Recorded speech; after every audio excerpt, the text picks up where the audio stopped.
আচ্ছা, সালমান শাহ নাকি একসাথে অনেক যখন শুটিং এ যেত, কখনো মানে কিছু কিনলে তার নিজের জন্য তো কিনতো একটা ব্যাগ, আরেকটা কিন্তু শাবনূরের জন্য, অনেক একটা বড় আপনার মন জন্য। ছিল ছেলেটার, মনটা এত বড় ছিল, অবিশ্বাস্য, এত খরচ করতে পারতো। এটা খরচ করতো আমার জন্য, সেই জন্য বলছি না, সবার জন্য করতো। তো আমি শাবনূর, আমরা থাকতাম যখন শুটিংয়ে, যেমন যে মোবাইলে ইয়েতে হোতাপাড়ায় ছিলাম, বিচার হবে ছবি বিচার করার হবে সময়, হ্যাঁ। তো রাত্রেবেলা কিরণ ভাইয়ের ছবি। কিরণ ভাই ছবি, একটু রাত হলে তার আর ধৈর্য ধৈর্য থাকতো না। ঢাকাতে এক টান দিবেই গাড়ি, একটা উঠলো গাড়িতে, ও টান দিয়ে চলে আসতো। এসে কিভাবে ওগুলো মানে কেনাকাটা করতে আমি জানি না। অত রাতের দোকান তো খোলা থাকতো না, হয়তো জানাশোনা কোনো দোকান হয়তো তার ছিল হয়তো। তারপরে তিনটা পোটলা বানাতো, একটা মানে ব্যাগ, আমার একটা, শাবনূরের একটা, তার একটা। তো তার সঙ্গে তো স্বামীরা থাকতো, তার পোটলাটা তো বড় হতো।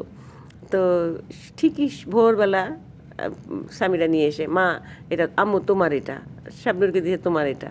তো ঠিক আছে, আমরা তো আছি, আমাদের জন্য তো আনতোই। এছাড়া সবাইকে ইউনিটে খাওয়ানো, পয়সা খরচ করা, ওর হাতটা অনেক বড় ছিল, মনটা অনেক বড় ছিল।